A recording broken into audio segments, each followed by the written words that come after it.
तुलसीदास हो गए। तो लीला करन चहे प्रभु जबहि, कारण खड़ा करत हैं तबहि। भगवान जब किसी को बुलाना चाहते हैं तो ऐसा कारण खड़ा कर देते हैं कि बचकर भागने के लिए आपको जमीन नहीं मिलेगी, वो जाना ही पड़ेगा आपको। इसलिए जिनको देखे बिना हम जी भी नहीं सकते और जीना भी नहीं चाहते, उन्हें देखने का मन नहीं करेगा, वहां काल दिखाई पड़ेगा आपको। वहां से निकल पड़े तुलसीदास जी और अपने गंतव्य को प्राप्त कर लिया। तो पुरुष ये पारस होता है। बच्चे स्वयं अपना भाग्य लेकर आते हैं और प्रतिकूल परिस्थितियों में भी अपना लक्ष्य वो प्राप्त कर लेते हैं। एक राजकन्या थी, बड़ी होनहार, बड़ी सुलक्षणा, गुलफाम की तरह। वह जब विवाह के योग्य हो गई तो राजा ने अपने कुल पुरोहित को, जो जंगल में एक गुरुकुल चला रहे थे, पाठशाला होता है ना गुरुकुल ब्राह्मणों का, तो वो चला रहे थे, तो राजा ने उनसे निवेदन किया कि महाराज जी, थोड़ा ये हमारी बिटिया है, इसका ग्रह नक्षत्र लग्न इत्यादि का विचार कर लें। अब पंडित जी बहुत बड़े ज्योतिषाचार्य, लगे गुड़ा गणित लगाने।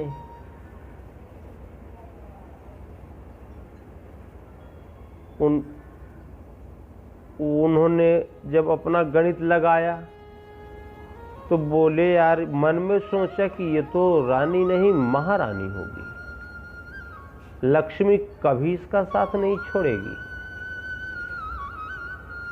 जिसके साथ इसका विवाह होगा वो युद्ध में कभी पराजित नहीं होगा, यश, समृद्धि, ऐश्वर्य, ये सब ये इसकी स्वामी होगी। तो फिर उन्होंने विचार किया कि क्यों न हम ही से विवाह कर लें और महाराजा हो जाएं। मनन चिंतन करने के बाद पंडित जी बोले, महाराज जी, राजन, कन्या तो सुलक्षणा है, लक्षणों की भंडार है, अनगिनत लक्षण भरे हुए हैं,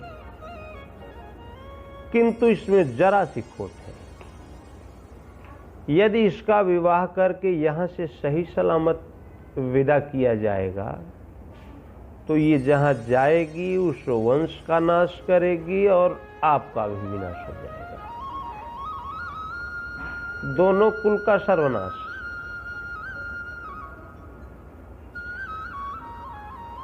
तो राजा ने पूछा, पंडित जी, इस दोष का निवारण क्या कोई उपाय है? पंडित जी ने कहा, राजन, उपाय तो है किंतु कठिन है। बोले, महाराज आप बतावें, उपाय हम करेंगे। पंडित जी ने कहा कि देखो, एक पेटी तैयार करो, उसमें हीरे जवाहरात सब भर दो, सब इसके ये जो विवाह के सामग्रियां सब होती हैं उसको रख दो, और उस पेटी में इस कन्या को बिठा दो, उसमें ताला लगा दो और इसको गंगा की धारा में प्रवाहित कर दो। अयाचित इसे कोई पा जाएगा तो जहां जाएगी वो महारानी होगी, इसके पश्चात इसके जीवन में कभी कोई अभाव नहीं होगा। अब राजा की इकलौती पुत्री, राजा ने सीने पर पत्थर रखकर दोनों वंशों की सुरक्षा के लिए संदूक तैयार कराया। उसमें सब रत्न भंडार जो थे सब भर दिया, हीरे जवाहरात सब, और उसके बाद कन्या को भी संदूक में बंद कर दिया और नदी में प्रवाहित कर दिया। राज परिवार आंसुओं से भीगा था। पंडित जी ने विदाई का मंत्र पढ़ा और शीघ्रता से अपने गुरुकुल की तरफ भागे। गुरुकुल पाठशाला पर अपने पहुंचकर उन्होंने शिष्यों से कहा, देखो आज तुम लोगों की छुट्टी, भागो। बच्चे बहुत प्रसन्न हुए। पंडित जी ने कहा, लेकिन देखो तुम लोगों के लिए एक कार्य है। एक संदूक बहता हुआ आ रहा है, उसे नदी से निकालकर मेरे पास ले आओ और उसे उस मेरे कमरे में रख देना। मैं भी उसी कमरे में रहूंगा। कुछ अनुष्ठान है, बाहर से कमरा बंद कर देना, कितना भी शोरगुल हो दरवाजा मत खोलना। मैं कहूं तब भी दरवाजा मत खोलना। लड़के बहुत खुश हुए। अब नदी किनारे सब बच्चे मौज करने लगे, घूमने फिरने लगे और संदूक की प्रतीक्षा करने लगे। किंतु होनी, उसको कुछ और ही मंजूर था। होनी कुछ और ही होनी थी। एक राजकुमार जंगल से निकलकर आया, शिकार खेलने के लिए आया था। वह झाड़ियों के बीच से नदी के प्रवाह तक आया और अपने घोड़ों को वहां पानी पिलाने लगा। 150 घुड़सवार और भी थे उसके साथ। अब उसकी दृष्टि उस पेटी पर पड़ी जो पेटिका बहती हुई आ रही थी। उस बहुत मनोरम मंजूषा थी। उसने सेवकों से कहा कि यार वो गंगा की धारा में क्या बह रहा है, बहुत सुंदर है, जरा निकाल के लाओ तो। अब जितने साथी थे कूद पड़े, निकाल कर लाया, पेटी को खोला। फिर उस राजकुमार ने पूछा, आप कौन हैं? राजकुमारी ने कहा कि अब आप ही हमारे सर्वस्व हैं। सब कथा बता दिया उन्होंने, हमारे जितना सब वृत्तांत था सब कह दिया।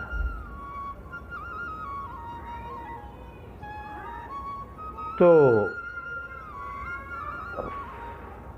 सब तालियों, सिपाहियों ने ताली बजाई, दोनों का विवाह हुआ और शिकार में एक भलुइया पकड़ लाए थे वो लोग। भालू एक पकड़ कर ले आए थे। वो विनोदवश उस भलुइया को उठाकर उसी मंजूषा में बंद कर दिया, रख के बंद कर दिया, ऊपर से ताला लगा दिया और फिर नदी में प्रवाहित कर दिया। अब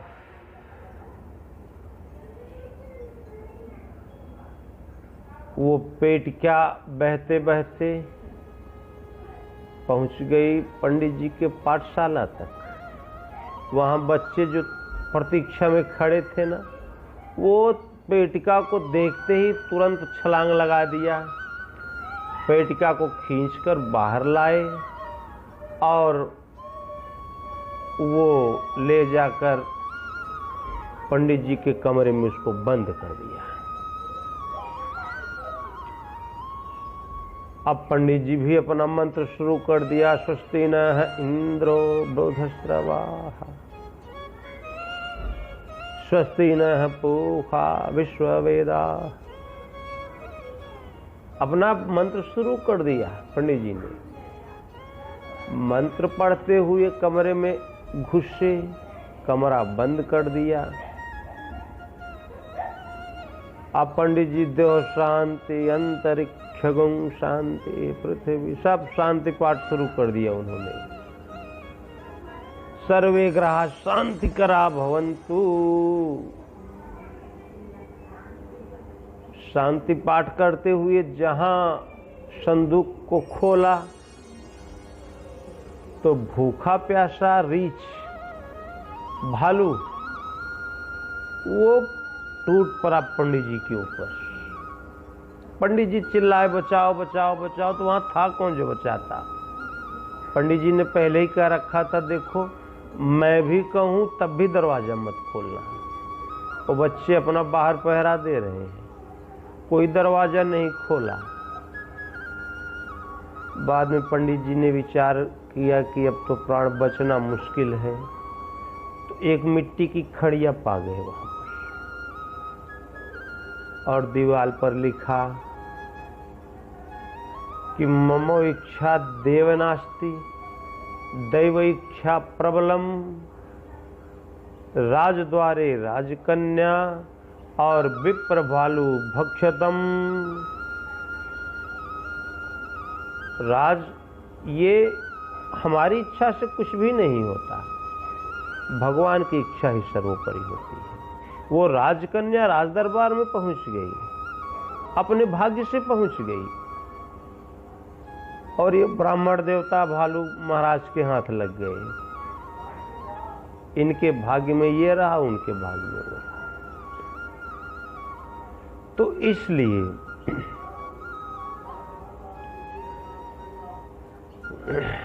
पुरुष पारस होता है। उस कन्या का भाग्य समय पर काम कर गया। बहुत से लोग ऐसे हुए जिनको माता पिता ने सब कुछ दिया, बहुत कुछ दिया, परंतु लड़के पाए कुछ नहीं। उस राजकन्या को निकाल दिया था घर से, वो सब कुछ पा गई। सीता जी को विश्व में सर्वोपरि सुलक्षण संपन्न भगवान कोट के युवराज को जनक ने सौंपा और अपने भाग्य की सराहना किया। लेकिन सीता जी 10 दिन से ज्यादा गद्दी में कभी नहीं बैठ पाई। चक्रवर्ती सम्राट की पटरानी जंगलों में नंगे पांव घूम रही थी।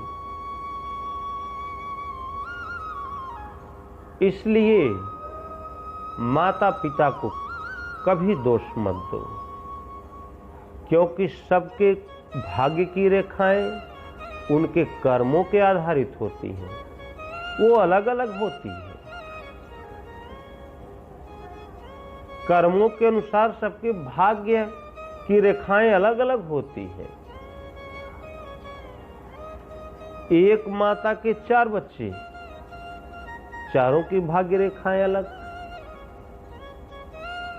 एक राजा के दरबार में पहुंच गया, दूसरा हीरा पारखी हो गया, तीसरा बाजार में दुकान लगाकर बैठने लगा, टैबलेट गिनने लगा, कपड़ा बेचने लगा, चौथा वो घूम कर वो व्यापार करते हैं ना जो फेरी वाले, वो उसमें चला गया, कालीन का टपका काटने लगा। तो इसलिए कभी माता पिता को दोष मत दो। सबके भाग्य की रेखाएं सदा ही उसके साथ साथ उसके आगे आगे चलती रहती है। ये कर्मों के लेख हैं, इससे कोई नहीं बच सकता, और कर्मों के अनुसार आपका भाग्य तैयार होता है।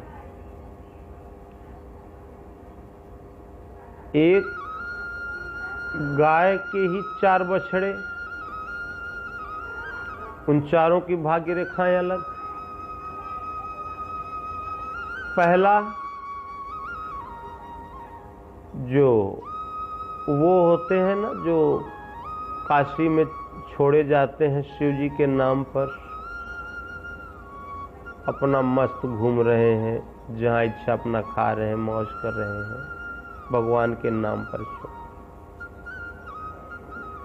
दूसरा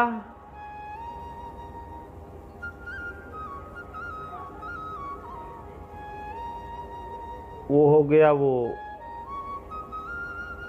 जो बैल होते हैं ना, जो कोल्हू चलाया करते हैं, उसमें बांध दिया गया। अपना दिन भर उसको चलाओ। कोल्हू सुबह से शुरू करता है, शाम तक थके बैठ जाता है, पहुंचता कहीं नहीं, वहीं का वहीं रहता है। और चौथा भाग उसका है जो बंजारों के हाथ में लग गया। अटक से कटक तक सप्लाई उस समय केवल बैलों के ही कंधे पर होती थी, बंजारा जिसे कहा जाता था। जन्म लिया, पीठ पर भार पड़ गया। जब तक मृत्यु नहीं हो गई तब तक पीठ पर भार लगा रह गया।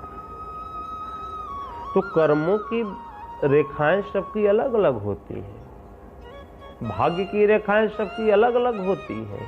कर्मों के अनुसार लोग अपना वो प्राप्त करते हैं। और एक मिट्टी के 4 बर्तन बनते हैं, तैयार होते हैं। कुम्हार एक ही मिट्टी से 4 बर्तन बनाता है, 4 मटकों को बनाता है। उसमें भी वो चारों की किस्मत भाग्य अलग अलग। पहला तो वो किसी अच्छे वो घर में पहुंच गया, दूध दही मक्खन से लबालब भरा है, उससे बढ़िया भाग्य भला किसका। दूसरा भाग्य उसका शिव जी के ऊपर वो जो जल गिरता है उसमें लगा दिया गया, झाड़ी बना के उसमें जल, गंगा जल भर दिया, वो शिव जी पर अपना प्रवाह चल रहा है, गिर रहा है जल। तीसरा जो पनिहारियां होती हैं जो जल लेके आती हैं नदियों से पीने के लिए, उनके सर पर पहुंच गया। चौथा ये जो शौच क्रिया इत्यादि के लिए बर्तन होते हैं ना, सब पड़े रहते हैं, वो हो गया। मिट्टी, एक ही मिट्टी से एक लोंदी तैयार, उससे 4 मटके बने, चारों में कितना अंतर। तो ये कर्मों के लेख, ये अवश्यम भावी है। माता पिता को दोष मत दो।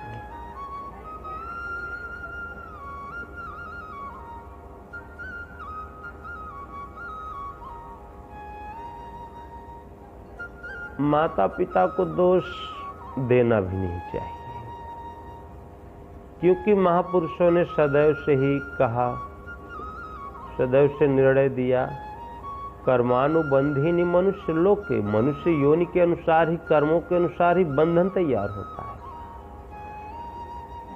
जो अंगूठा छाप महापुरुष हुए, उन्होंने ठेठ भाषा में कहा, आपन करनी पार उतरनी। माता पिता को क्यों दोष देते हो यार, उन्होंने किया क्या है आपके लिए? पालन पोषण किया, इतना बड़ा कर दिया, तो उसमें उन्होंने क्या दोष दे दिया? पालन पोषण किया, आपको बड़ा कर दिया, बस उनकी जिम्मेदारी खत्म, फिर आप अपना निर्वाह करें, आपका भाग्य आपके साथ साथ चलता है। इसलिए मनुष्य को सदैव स्मरण रखना चाहिए। सदैव मनुष्य इतना स्मरण रखे कि हमारे कर्म ही हमारे भाग्य बन रहे हैं, हमारा आज का वर्तमान ही हमारा कल का भविष्य होगा। इसलिए वर्तमान बढ़िया रखो। वर्तमान बढ़िया कब होगा? जब आप ईश्वर चिंतन, भगवान के नाम का जाप करेंगे, भगवान के ध्यान का स्मरण करेंगे, उनका सुमिरन करेंगे, अपने आप को भगवान के चरणों में समर्पित कर दो। कह दो भगवान ये सब लाभ हानि सब आप देखो, और एक भगवान के चरणों में समर्पित होकर भगवान जो पूर्व महापुरुषों ने जो निष्कर्ष दिया उसका पालन करो। भगवान शिव ने कहा कि सोई धर्मज्ञ गुणी सोई ज्ञाता, सोई महिमंडित पंडित दाता, धर्म परायण सोई कुल ताता, राम चरण जाकर मन राता।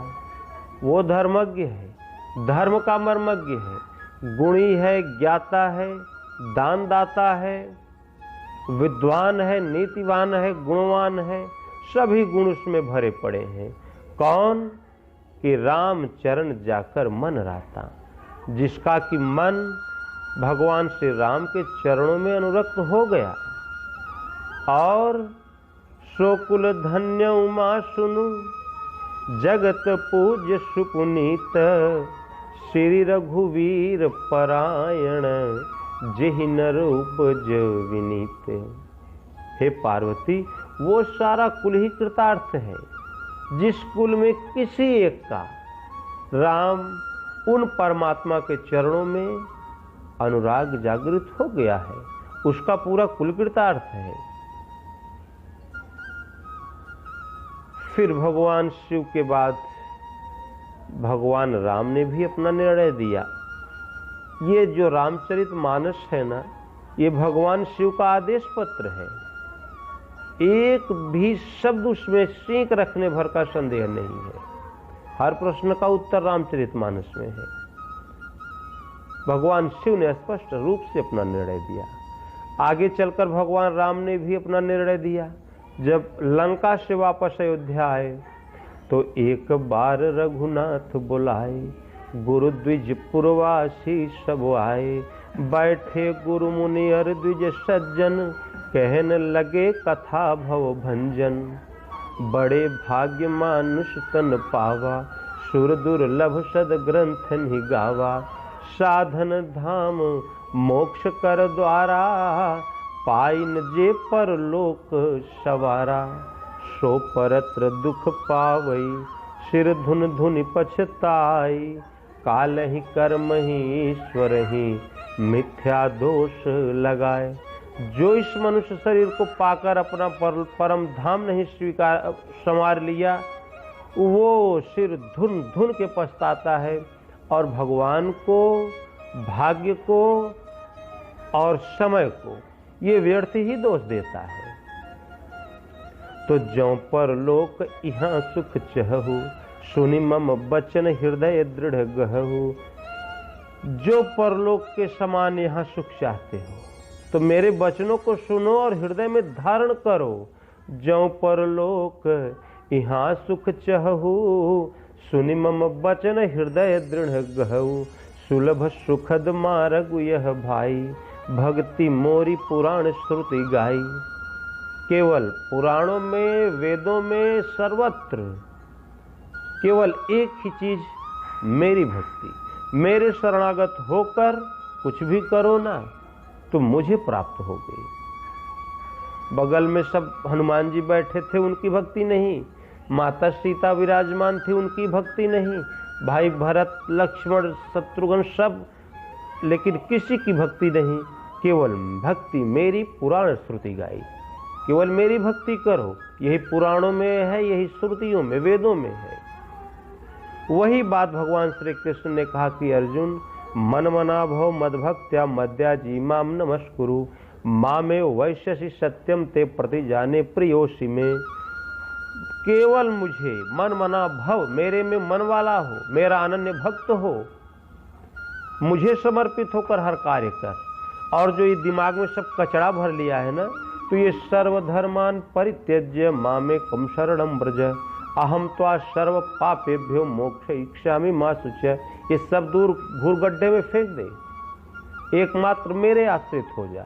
मैं तुझे सत्य प्रतिज्ञा करके कहता हूं, मैं तुझे संपूर्ण पापों से मुक्त कर दूंगा।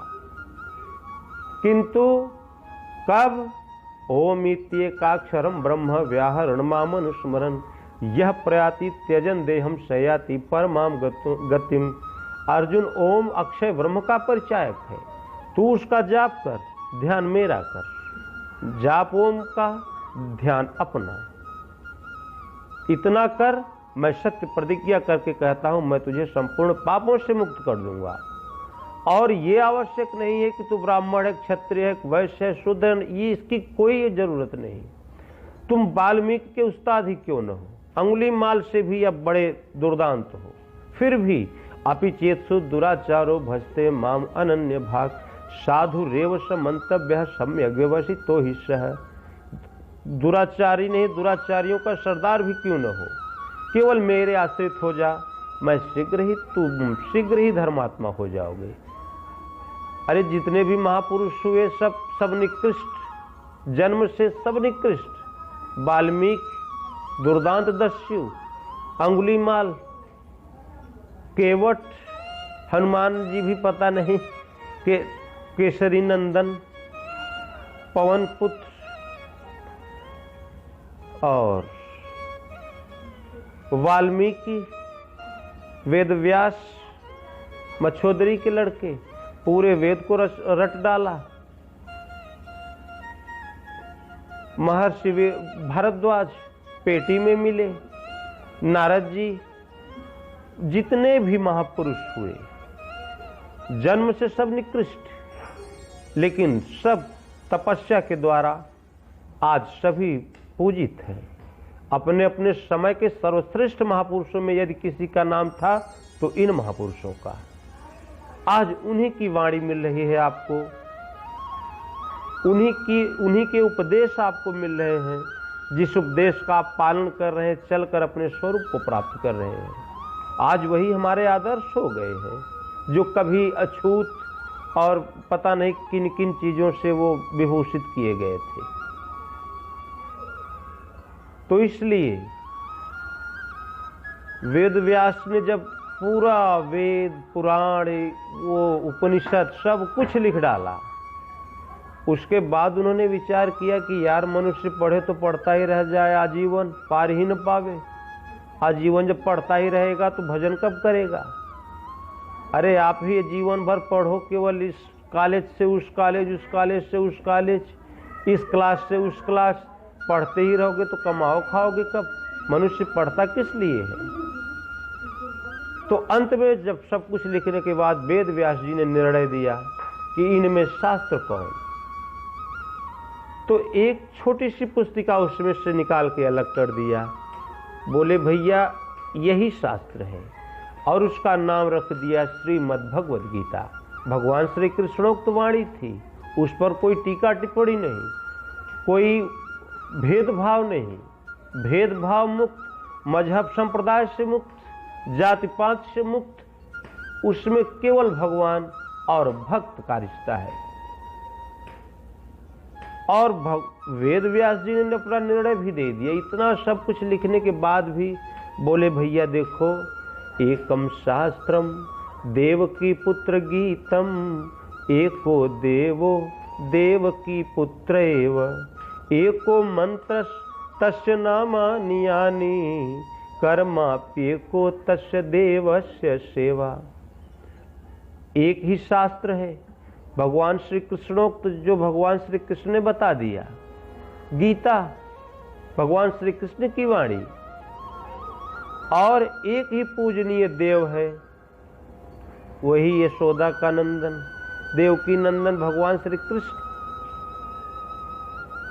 एक ही मंत्र है जो उस शास्त्र में भगवान श्री कृष्ण ने बताया, ओम, जाप ओम का, और कर्माप्य को तस्य देवस्य सेवा। एक ही कर्म है, उन महापुरुष की सेवा, उन परमात्मा की सेवा, और कोई कर्म नहीं है। इसके अलावा किमन्य शास्त्र भी इस तरह है, आपको बहुत से शास्त्रों के संग्रह में जाने की कोई आवश्यकता नहीं है।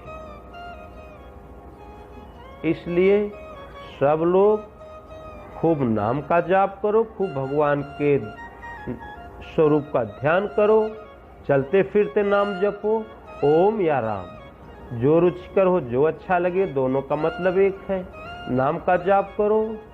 थोड़े ही दिनों में जहां आपकी श्रद्धा की डोर भगवान से लगी, आपके हृदय में भगवान जागृत हो जाएंगे, अनुभव प्रदान करने लगेंगे, आपको बताएंगे कि वो तो बैठे तुम्हारे गुरु महाराज, वहाँ जहाँ तुम्हारे गुरु महाराज होंगे वहाँ तुम पहुँच जाओगे, या वो ही आपके पास पहुँचकर आकर मिल जाएंगे। इसलिए दौड़कर गुरु बनाने की कोई आवश्यकता नहीं। खूब नाम का जाप करो, नाम से स्वरूप आपके हृदय में जागृत हो जाएगा, भगवान गुरु महाराज से भेंट करा देंगे। जहाँ तो फिर जब सदगुरु मिले जाए, जिन संशय भ्रम समुदाय, सभी संशयों का अंत हो जाए।